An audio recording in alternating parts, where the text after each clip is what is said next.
retornamos com o nosso Memória Viva, hoje conversando com o professor Otton Anselmo, professor que foi reitor da nossa universidade e que teve a professora Tessia como uma pró-reitora. Qual foi a sua pró-reitoria, professora?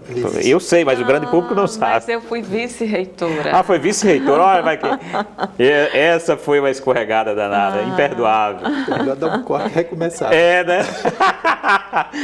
Era aconselhável que desse um corte e retomasse, mas vamos deixar essa falha aqui. Vamos deixar.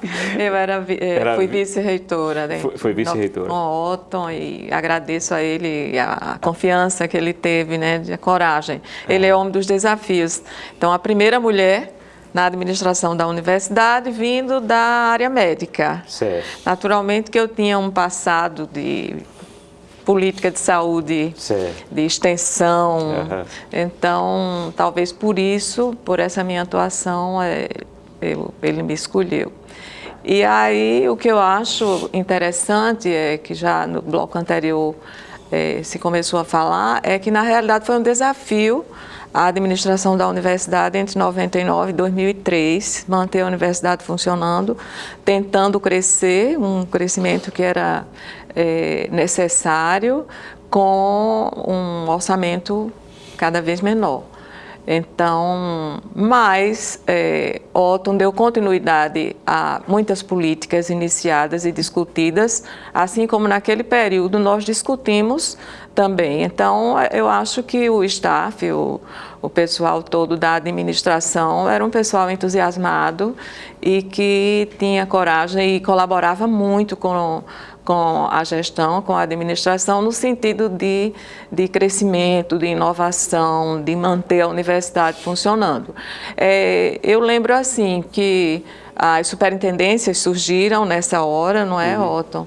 As superintendências, um trabalho muito forte na área da saúde. Sim. Nós tínhamos uma crise muito séria de manutenção dos hospitais e foi tentada assim um complexo de atenção à saúde para uma discussão, para uma colaboração com os hospitais universitários do setor administrativo central, inclusive com o escritório aqui dentro do campus, e a busca de verbas para manutenção e construção e manutenção dos hospitais.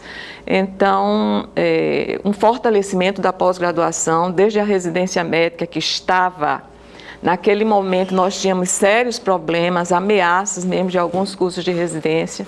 A criação de uma pós-graduação em Ciências da Saúde para contemplar, nós tínhamos uma deficiência muito grande de titulação na área da saúde, principalmente na área médica, e foi criado, então, esse programa de pós-graduação em Ciências da Saúde.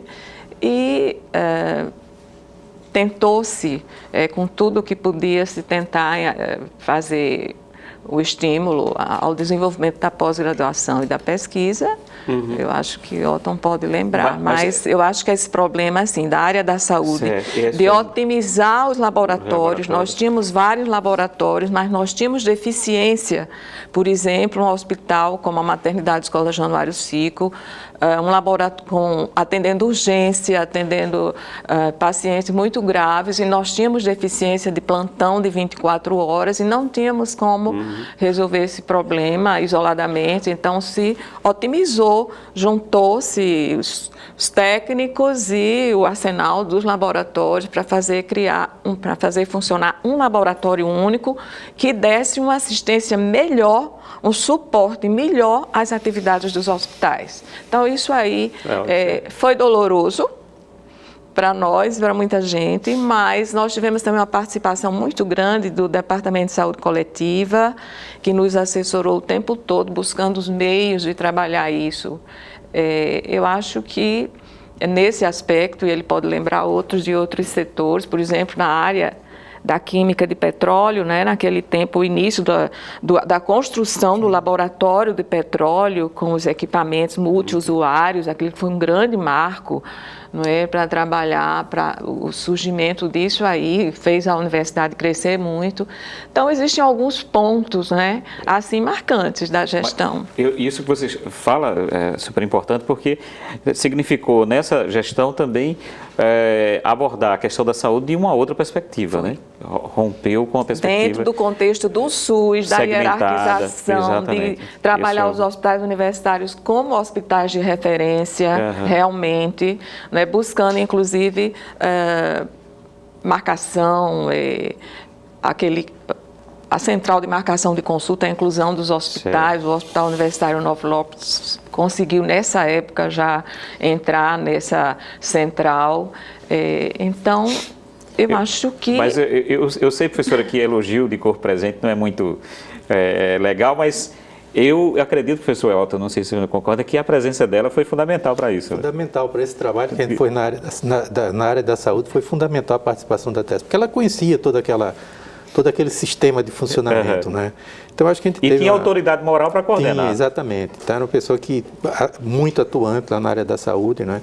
Então, ela teve uma contribuição excelente para que ocorressem várias mudanças na área da saúde, tanto na parte de infraestrutura, quanto na parte de atividades de pesquisa, quanto na própria estruturação dos cursos de graduação, né, com novas modelagens, com aquisição de equipamentos para as aulas, equipamentos de laboratório muito mais éticos para as práticas médicas. Laboratório, né? Inclusive, o laboratório mesmo, naquela época, conseguindo manequins para trabalhar, não é? Foi um projeto da Pró-Reitoria de Graduação que a gente...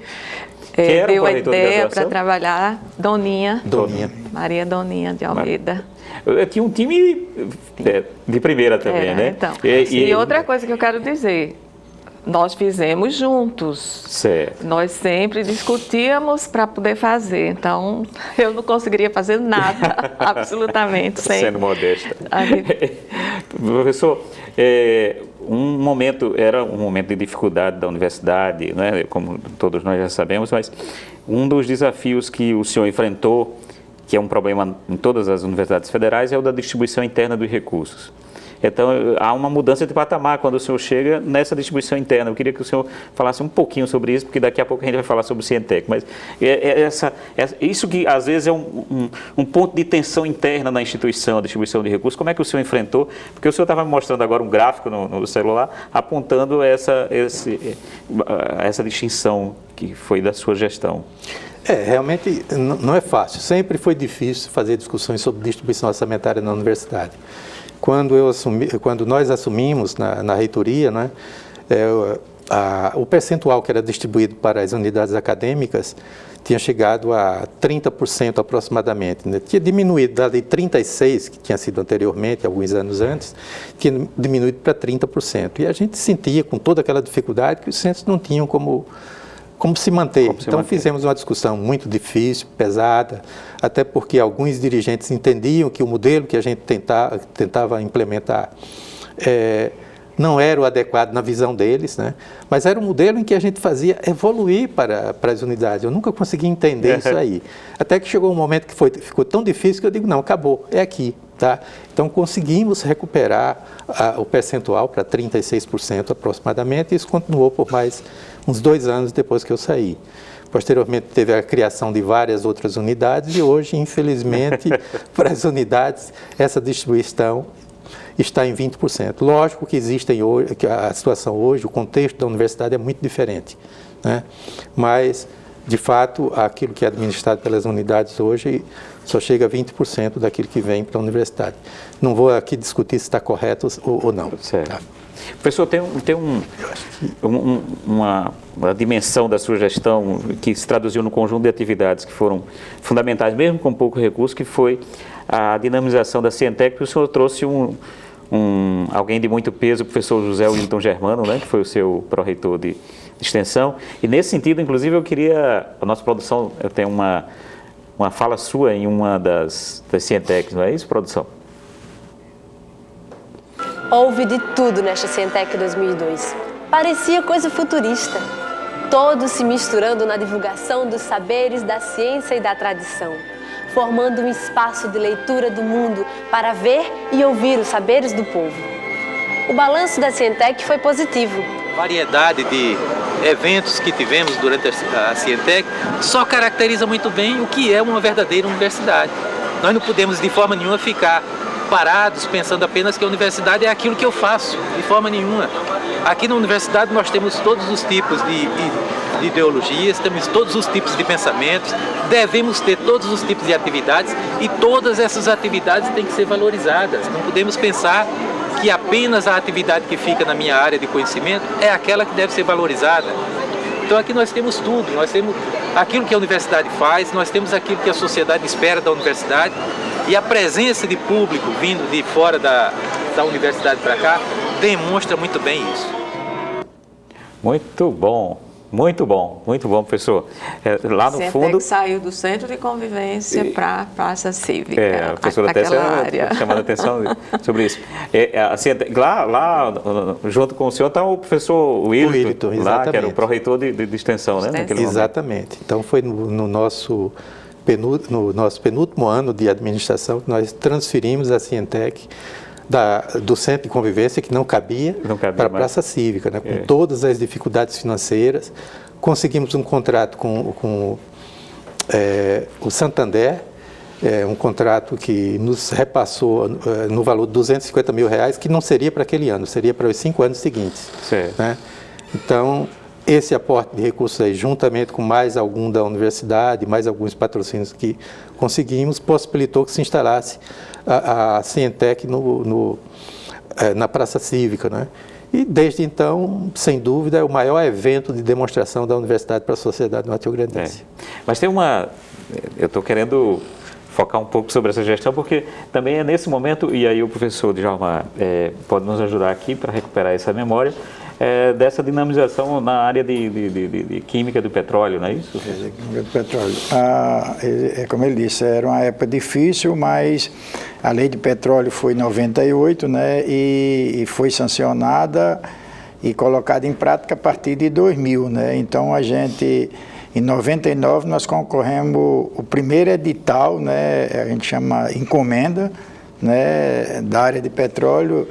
E nossa instituição ela foi contemplada da ordem de 18 milhões, maior do que nosso orçamento. Né? Para você ter uma ideia, claro que não era somente para um ano, mas isso causou inveja nas outras instituições do país, né? Porque uma universidade do Nordeste facilitou a nossa vida. Nós estávamos perto de uma unidade de negócio, né? E aprovamos um projeto dessa ordem, 15 milhões FINEP, 3 milhões da Petrobras. E foi o início exatamente dessa demanda e dessa pesquisa na área de petróleo. Então, foi o início da estruturação, foi 10 grandes projetos. Você tem uma ideia, o maior projeto até 98 era da ordem de R$100 mil. E aí nós passamos a ter 2 grandes projetos, era 8 milhões, só 2 grandes projetos. Né? E aí isso aí alavancou, tinha construções de laboratório, e nos anos seguintes, nós já tínhamos esse know-how e aí nós fomos contemplados, não nesse quantitativo, mas fomos contemplados. Para você ter uma ideia da importância e de quantidade de laboratório reestruturado, tem uma professora nossa, professora Deise da Engenharia de Produção, defendeu uma tese de doutorado em 2014 da interação da UFRN, né, com as indústrias de petróleo. Nesses anos, a gente conseguiu chegar a um patamar de R$200 milhões, né, investido nas instituições, em bolsa, em laboratórios, e durante esse período também os pesquisadores aproveitaram bem.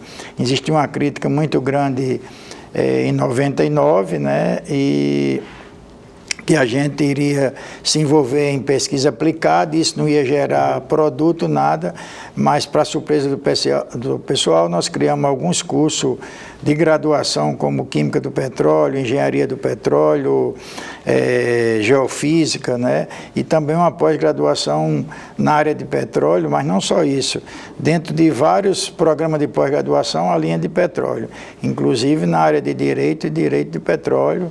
Fomos contemplados com com vários programas de recursos humanos. Nós éramos a universidade que tinha o maior número de programas de recursos humanos, mas vou voltar novamente ainda à figura do reitor. O Otto, ele durante a gestão dele, ele também criou um núcleo de petróleo que a gente chamava de núcleo virtual, quer dizer, era a interação das empresas de petróleo com a instituição, ela tinha um direcionamento, então ela tinha uma pessoa de contato, né, e ficou alocado junto à Pró-Reitoria de Pesquisa. De fato que isso facilitou, era um facilitador, a gente chama. Passei bastante tempo nessa gestão, hoje é o professor Graco, né, e isso realmente facilitou. Então, a inserção da UFRN na área de petróleo hoje é conhecido nacionalmente, mundialmente, e estamos formando bastante gente para a indústria há bastante tempo. Maravilha. Professor, tem um desafio do mundo que é o tempo da televisão. O tempo da televisão, ele parece mais curto. Mas 60 anos de UFRN, 50 anos de sua dedicação, qual é o balanço que o senhor faz disso, tanto da instituição quanto da sua participação nessa instituição? Olha, sobre a universidade, eu diria que é até impossível a gente pensar o Rio Grande do Norte se não existisse a UFRN. Tá? Como é que seria o Rio Grande do Norte se não tivéssemos a Universidade Federal do Rio Grande do Norte? Formando quadros, desenvolvendo pesquisas, prestando assistência à saúde, prestando serviços a empresas, não é? Monitorando a qualidade de vários produtos, como, por exemplo, os combustíveis distribuídos para a sociedade, inicialmente até nordestina, hoje está mais do Rio Grande do Norte, né? Qualidade da água, o Djalma coordena o laboratório no PRAC, ele faz o monitoramento das águas, entre várias outras coisas, né? Das águas produzidas na exploração do petróleo do Rio Grande do Norte. Então, realmente, a universidade tem sido de importância capital para o desenvolvimento desse estado. Não dá para você pensar num órgão importante do nosso estado, sem ver que tem alguém da universidade lá dentro. Acho muito difícil existir isso aí. Em termos da minha vida pessoal, eu diria que a universidade, para mim, tem sido, além da família, tem sido tudo, né? Então, em primeiro lugar a família, mas em segundo lugar a universidade. Eu vivo aqui cerca de 10 horas por dia, frequentemente levo o trabalho para casa também, então continuo vivenciando a universidade em todos os momentos da minha vida. Tenho um pleito de gratidão muito forte com a instituição e eu ainda pretendo ficar por aqui mais algum tempo, né? Estamos ainda num processo de consolidação do Instituto de Química, que foi a tarefa que eu assumi depois que voltei à administração, depois de terminar a reitoria, né? Eu acho que o Instituto teve uma evolução grande em termos de estruturação do quadro docente, em termos de estruturação de laboratórios, e agora nós estamos com um laboratório que estamos tentando fazê-lo referência para realização de análises oferecidas a todos os pesquisadores de química, seja da universidade ou de fora, com os quais a gente vem a manter acordos de cooperação. Temos a central analítica do Instituto, que ela está muito forte. Semana passada tivemos a notícia da aprovação de mais um equipamento de grande porte, um XPS, no valor de R$1.300.000. Então, nós estamos nessa tarefa de procurar continuar fortalecendo o Instituto de Química e, com isso, fortalecendo a universidade. É isso que eu pretendo fazer e isso é que eu espero que a comunidade contribua também para fazer. Maravilha, muito obrigado, professor. Foi uma honra. Nós tivemos hoje no nosso Memória Viva a presença do professor Otto Anselmo, deu um depoimento maravilhoso nesse momento em que a universidade comemora os seus 60 anos de existência. Muito obrigado, professor. Obrigado, professora Tessia, por ter contribuído com o nosso Memória Viva. Obrigado, professor Djalma. E até a nossa próxima edição.